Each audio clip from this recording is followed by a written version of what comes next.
So it's gross. Same thing with P. Diddy's ex-girlfriend. So a young lady that used to date P. Diddy is telling me what I should do, the decision I should make for my voting. She made the best decision ever by being with Puff Daddy while he was committing crimes. And she's giving me advice on how to vote. Well, thank you, Jennifer Lopez. But I'll stick to my own mind and resolve. Thank you so much. My goodness. They got to stop this. All right, let's talk GameStop. We done with all that? Yeah. I'm trying to move on with my life. All right, let's talk about stock price, $22.41. Feels great. $22.34 in the after hours. Here's all the bullish indicators that GameStop's going up. This is the daily chart. Listen to me, guys. See those green dots? That's a reason to buy GameStop. All right, it's going up. That's all I can tell you. It's going to go flying. I have it from now until November 14th, my birthday. I think it's going to go up huge. But have I been wrong before? Yeah, I've been wrong about TA. Sure. Am I wrong about the investment? Absolutely not. Here's why. See these headlines, guys? This is a headline on Seeking Alpha, and it says GameStop may have figured out their next venture, and it could work. Why, thank you. Why, thank you. Steven, really appreciate you saying that. GameStop's shift to the trading card and partnerships with PSA could offset declining video game sales, positioning itself as the national card shop chain. You're damn right. You're damn right. It's forever growing. The sector of card collecting and knowing where to go to get the cards and showing up and getting all your accessories to go with them, that's the place to be.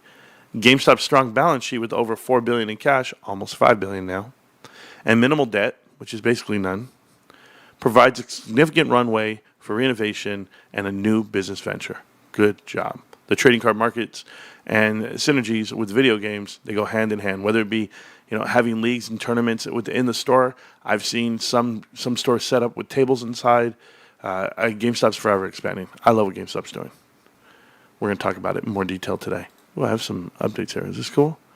If California turns red, that means everywhere else might turn blue, possibly. Those people are moving into red states and voting blue. Oh, thanks, Derek J. Thanks for stating the obvious. There's a guy I don't hang out with, Derek J. I'm telling you right now. And I know Derek. He's been on the channel. He's been here for 3.5 years, bro. Some fairies out there. I can't deal with them. Fair weather people. Sitting on fences. That's the point. That's what I mean by that. Right here, revenue. Okay, I want to talk this out with you guys. I want to talk these numbers out with you loud and clear. GameStop's revenue is down $2 billion. Their gross profit is down about $800 million, $700 million, somewhere in that range. But their SG&A right here is down by that same $700 million. So when their SG&A is down, then you look at operating income right here. Operating income went from negative 280, 380, 260, 363, 31 million last year, and now you're at 2.9 currently this year. What does that mean? GameStop has a swing profit from any given year, from 2022 to now, a swing profit of $380 million on the annual. But yes, on the trailing 12, at one point, they were down $500 million, and they've gone positive. The other part about this is interest. Currently, GameStop's sitting on $82.6 million of interest this year, almost double of what it was last year, and it's going to be even more than that. We're talking about an additional $80 million. So you're looking around 160. That's what I see coming GameStop's way, but we'll see how it all works out. There's still 2 more quarters to go, so more than that. I honestly, it's going to be more. It's going to be $200 million, and on operations, it's going to be millions in the positive too. So GameStop looks great. That was my point for overall profit, net income itself right here. So last year, 6.7, we ended after 12 months. This year, we're already at 42.5 in the trailing 12. I can tell you that's going to go up. After quarter 3 gets announced, that number still goes up. Quarter 3 last year, just so that we're clear, quarter 3 last year was right here. And quarter 3 last year, we had negative 29 operational, and total net income was 31 million. We know we're going to be way over that. We're going to be north. We're going to be about $16 to $20 million for the quarter. So an additional $20 million swing on the trailing 12. So you'll go $20 million on the trailing 12, which would be the swing, and then you're going to have already 60 here, but I'm going to go with the 100 million, 200 million quarter three. So 200 million quarter three, an additional 3 here, so you're looking at around 230, right? 230 to go on the annual trailing. So 230 million more to go off of this number right here, which is going to be 42 million. So if you have that 42 million there, and you just so that we're clear, guys, that includes the 60 million from the previous quarter, quarter four, and a little bit of negative on the other quarter. So you're looking at, goodness gracious, about 230. I said, take away the 60, take away that. So yeah, I just see them having, $250 million, $300 million profit for the year, for the whole 12 months. And that'll be announced in March. It'd be glorious to have $250 million or $250 million in profit operationally, and from the small amount of cash they currently have. Yeah, small amount. Okay, I'm going to call it small because nobody else calls it big. Because people just gloss over the fact that they have $5 billion. Oh, it's no big deal. They just have $5 billion, you know. They just raised 400 more million by selling shares. So they're at 4.6 cash. But if you put 400 million on down here at shareholder equity, additional 400 million, that puts them around 4.8 plus whatever they make this quarter. So yeah, and I know they buffed up and they increased inventory, but you'll get it all back quarter four, and quarter four they're going to have more than $200 million increase on SG&A, on shareholder equity. I apologize. So that's how I see it. That's how I read it, and I'm excited for it. So GameStop looks great. That's my opinion, and it's my calculations. But have we been wrong on them? Not really. It just keeps going. Now we're wrong on Wall Street because Wall Street doesn't grade it out that way. That's okay. So we read that part. We'll go over this right here. This is the growth strategy of 2007, guys. This was a year for GameStop where they had expansion. They had opened up over 400, 600 stores, somewhere in that range. And with opening up all those stores and doing a deal with EB Electronic Boutiques, partnering up, merging, they actually merged, and they kept opening stores. So what it shows you here, as they're expanding, okay, I want you to read this, okay? It says, respectively, in 2005, by an additional, right, we'll just read this whole thing. Our sales in new video game hardware, new video game software, and used video game products grew by approximately 140%, 60%, and 58%, respectively. In fiscal years 2005, by an additional 113, 62, 63, and 2006, due primarily to the mergers. Comp stores on a pro forma basis for historical GameStops and electronic boutiques decreased 1.4 in the fiscal year. Okay, so due to soft demand off of the Xbox 360 launch and all this other stuff that was happening, and Nintendo Wii and PlayStation 3, and let me tell you guys something. This is 2007, and in 2007, GameStop had a decrease of comp stores. That means stores that were already established. They were even having a decrease then at 1.4. So you're telling me that in 2007 versus now, which is 17 years ago, they were already in decline. They were in decline, but it didn't matter if they were in decline for that cycle because GameStop was opening more stores. More stores than ever before. Matter of fact, GameStop opened up 4,000, at this time 5,300 stores, as a matter of fact. Right here, look at this. They opened up 3,700 in the U.S., and then internationally a total of 4,778 with the U.S. and overseas. So to have 4,778 stores, and they produce $5 billion worth of sales, that should tell you, guess what? We're doing with almost 1,000 stores less. 1,000 stores less, and we're doing the essentially the same numbers, 4.5, 4.7 in that range.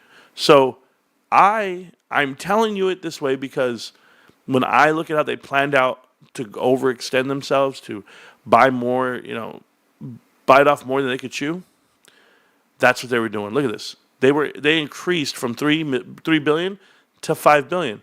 People would be jumping out. People would be like, oh my God, that's so amazing. They doubled up in top line. And this is why I tell you guys, don't get caught up on this narrative that top line revenue is shrinking. You need it to shrink. Net earnings, they increased $2 billion, $2.3 billion. Their net earnings only came up $50 million. That's it. So there was tons of room for improvement on how to expand and why you would expand. But look at the stores and how they ended. They went from 1,800 to 44 to 47.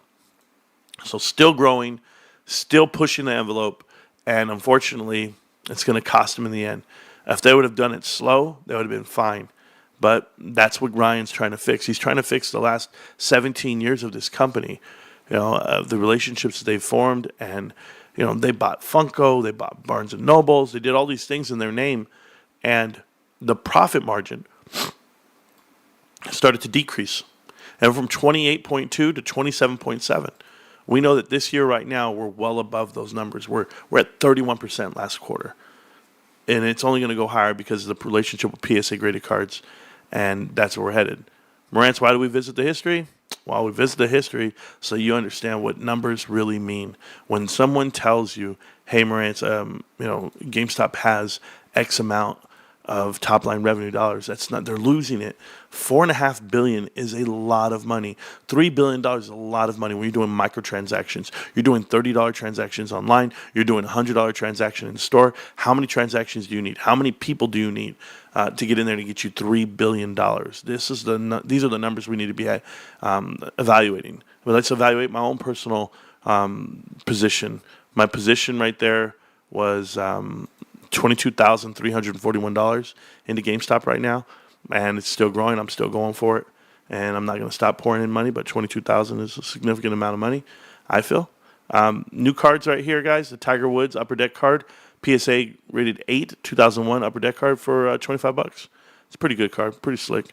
And, which one's that one? Dennis Rodman, 1995 Hoops Block Party for $17. I didn't see that one before. That's cool. So 3,200 cards as I talk to you right now. 3,500 last night, 3,200 right now. Sold over 300 in one day and one night, actually. So phenomenal for GameStop, and I love it. Back to you. I'm going to check your chat. I'm going to talk to you guys about it. Hopefully we're educating ourselves on markets and we go for it. But yes, if you guys get a chance to watch the videos from this week, watch the ones I posted.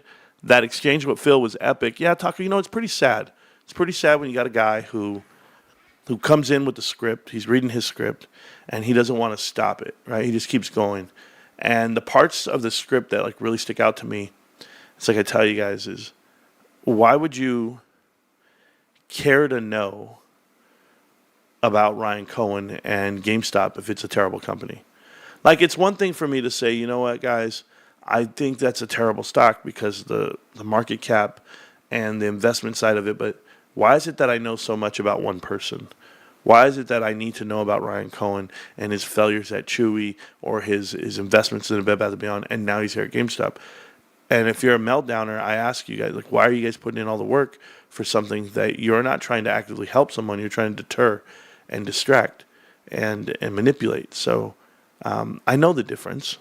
We allow the Meltdown to have a platform. They don't have a website that you would want to visit. They don't have YouTubers that you would want to watch. And all they have is just this blank script that they keep adding to it. And they'll move the field goal post over and over. When you say GameStop, I'll give you this example, guys. About 3.5 years ago, I remember it very well. It was Michael Packer comes on after GameStop earnings report, and he says, listen, Wall Street, GameStop doesn't pay their bills. And I honestly, was out of my skin, and I had videos of it at the time, but I was like, what do you mean they don't pay their bills? It's like, yeah, well, their liabilities increased this quarter. They didn't pay anything. And it's just you don't know. You don't know how it works cyclically as far as when you annualize on certain numbers and you have a budget, you have a P&L, profits and losses, and you know when to pay things and when not to.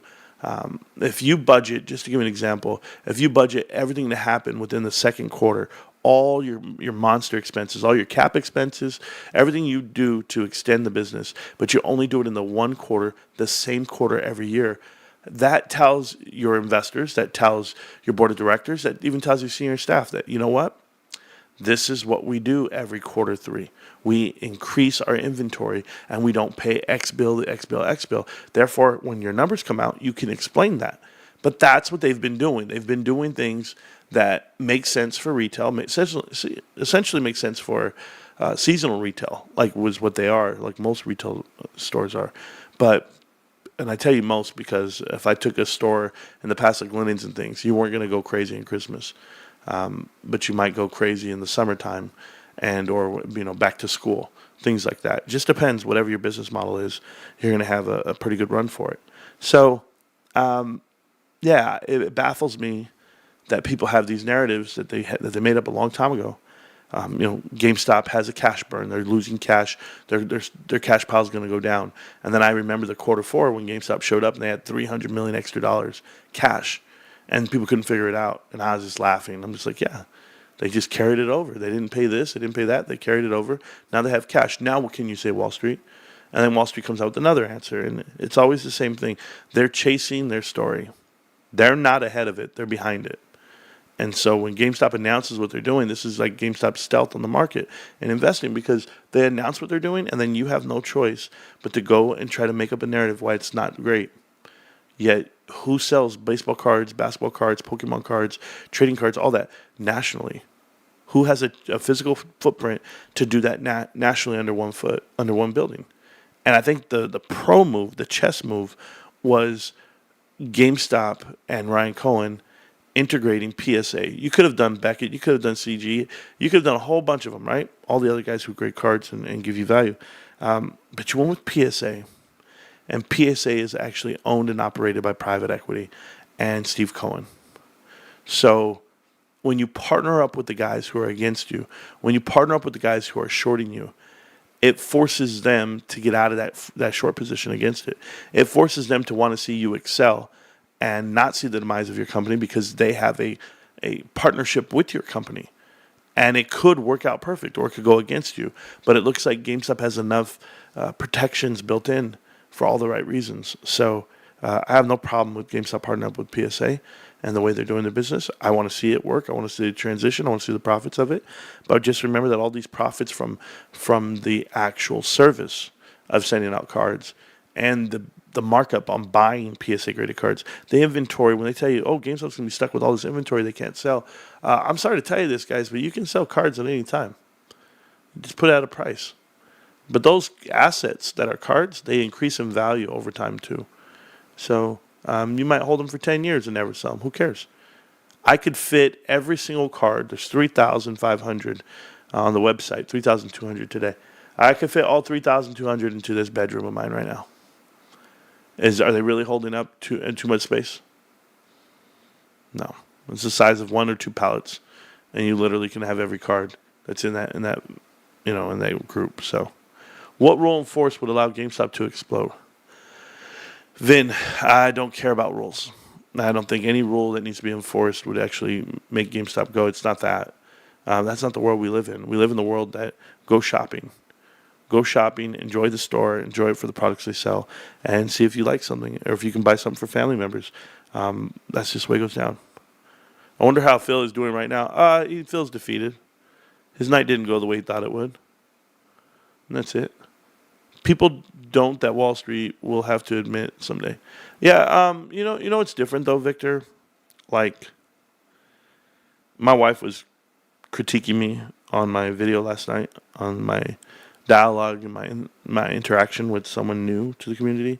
And the thing is, the guy like Phil, he's been on the show before. His voice sounds very familiar, but he also has the same script as everybody. I wouldn't be so dismissive and forceful with the info and the jabs, because my whole show, this is comedy, guys.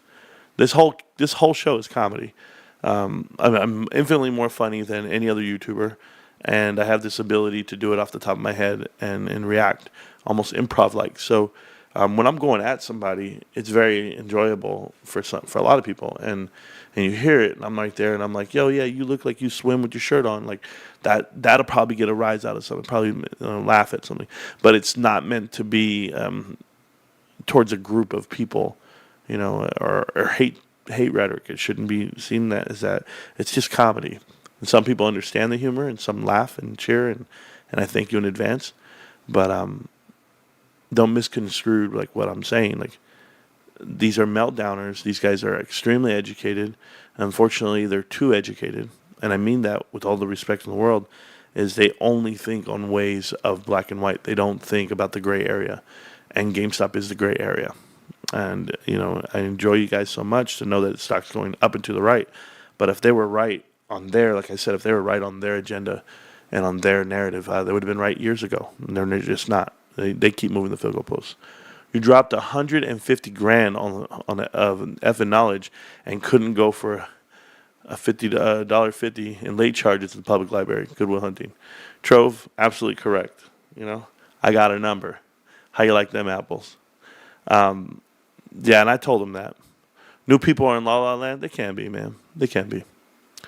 Wonder if that was the same Phil who tried to teach me how to VWAP. That's too much, man. These guys read books and they come up with ideas like Iron Condor, and they go in there and they say, we're gonna do this theory. We're gonna trade off of this, the cycle, the bicycle, the tricycle, all this crap. That these traders want to tell you that they do, and I'm just gonna tell you, I don't trade. I invest, and I evaluate companies the correct way. And right now, the best company that you could ever stick $1 into is GameStop. The fact that we get so many haters tells us a lot. We're about to be huge millionaires. Yeah. Hey, Pikachu, I don't know how you come back every day. Nobody cares about AMC earnings on Wednesday. Absolute trash-ass company and investment. Listen, you're not welcome. You're not welcome here in this chat. You're not welcome here in this channel. I promise you, man. I distance myself from individuals like you and anyone who has a positive thought about a private equity investment. You can't talk to me.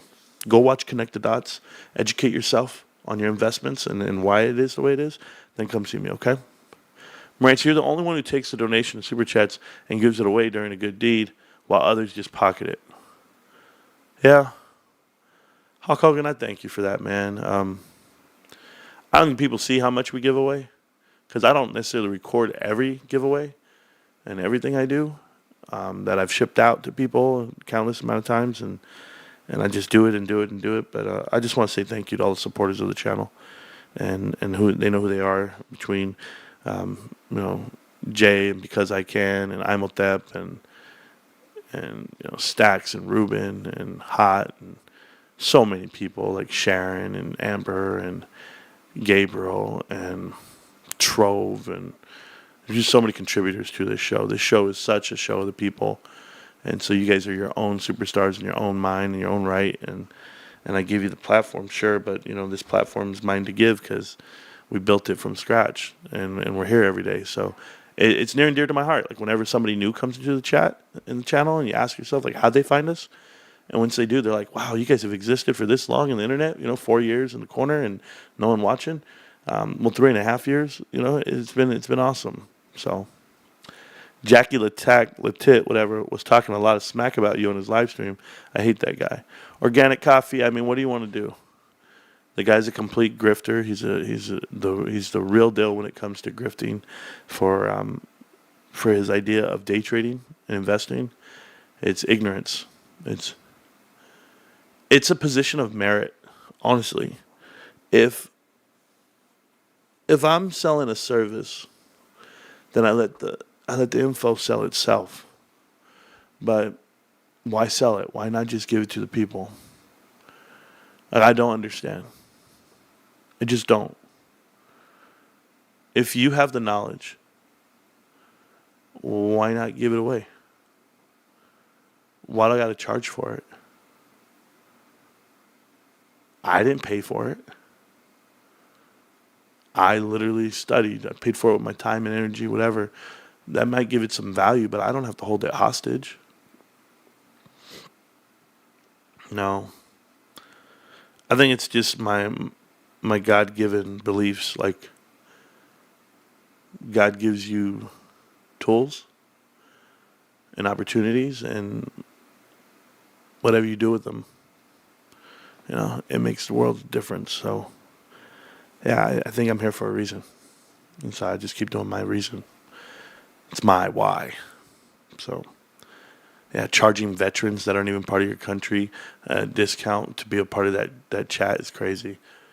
That's the part that really upset me, because everybody knows I'm a veteran, and why the hell would you say you're giving a 4th of July discount to United States Army veterans, United States military veterans, and you're not even from the United States? It's almost like you're patronizing, like you're literally dangling a carrot in front of a veteran that you don't need to. They don't need a discount to your shitty website. and in your failed trades. I can tell you right now, this guy's told me about a trade that I was supposed to make, and it was called Tupperware. They filed for bankruptcy. Like they don't even exist. They also talked about big lots. Nope. He's gotten everything wrong. I've accidentally made more money for members of this channel just in passing. Just giving the simple ideas of investing and how to evaluate companies. And I've given you plenty to look at. If you would have did Peloton, you'd be up 100% right now. You do CRVS, you'd be up 300% right now. You do, MNSO, you'd be up 50% right now. GameStop, you'd be up 100% this year if you're watching for the first time. You know, and I haven't charged you $1. Not $1. Connect the Dots is worth $1 billion. I'm so sorry. If you guys were to watch the series, there's a series on the channel called Connect the Dots. That's worth more money than the $500 that you're paying over there. And I did more work than anyone on the internet when it comes to Connect the Dots. I did more work than James Janney did in 2 years to make a hit piece on Ryan Cohen. You know what's crazy about James Janney? James Janney's a YouTuber, documentary guy who made a film, and he used me and the info of this channel to get to the other channels. He didn't have the story about Bed Bath & Beyond and PB Seeds and Bill Pulte without us. I gave him the clips, I gave him the interviews, I gave him all the info. He didn't have the narrative and the story about GameStop and why it's so great without us. Or else he'd just be talking to meltdowners, right? And Bed Bath & Beyond investors.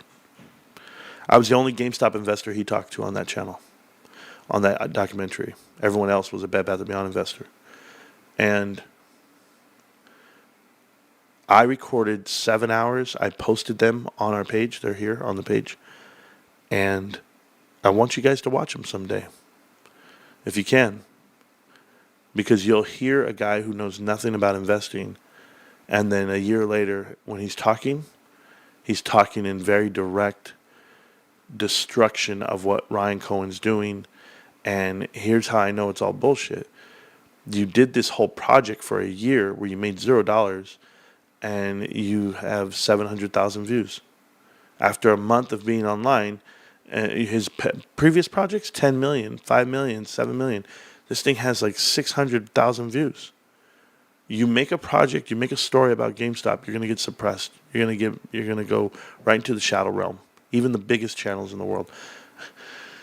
I have a feeling that they did the hit piece just because that's just what they're paid to do.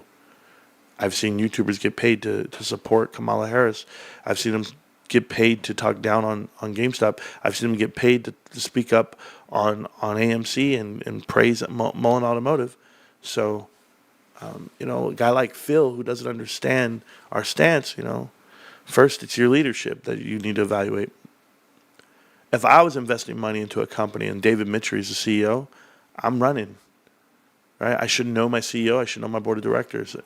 But it's funny when he comes in and says he knows the board of directors for a mega cap company. I mean, it's easy, right? You can name those guys. One, you can name the CEO. Wow. Doesn't mean you know the investment. Doesn't mean you know the history of that investment. No, you can name me Amazon the day that it spikes up to $200 a share. It's also the same day that Jeff Bezos is selling off $3 billion. So, is it coincidental? Distractions, guys. This Friday is the next Pokemon pack come out. Yeah, I saw that.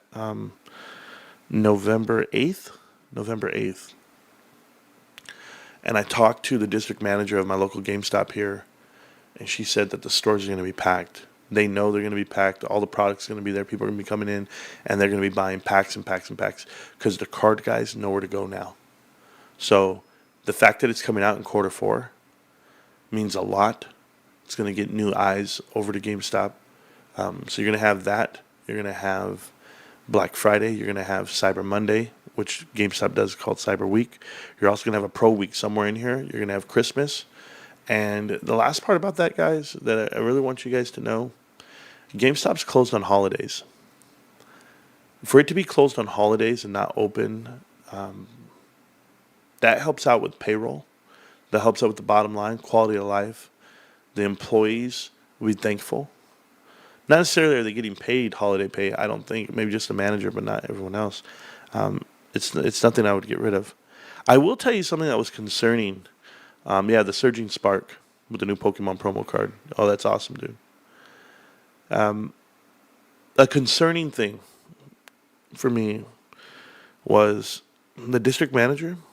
She's got all these new shares, right? She probably got around like $28,000 worth of shares at a minimum. And she says, "Man, I want the price to go up. I want it to hit $35 so I could sell." That's what she said. Hey, I want you guys to know something. Like, when uneducated people on markets talk like that, like I'll be at work and people will be like, "Hey, I want to sell some shares of like whatever company they're involved with," right? And they don't know the market structure. It like tells you, oh, they don't have a damn clue what they're talking about. If GameStop were to go to $35 a share, they're $5 a share away from the S&P 500 threshold. Why would I sell at 35 when I can stick around till they get into the S&P 500? I'm not missing that money. I'm gonna be okay. But once again, the S&P 500, it's gone. It's going up 3x. It's going up 2x from that number. So if they get in when it's $45 a share or $50 a share, they're gonna go up to 100. It's gonna be like that.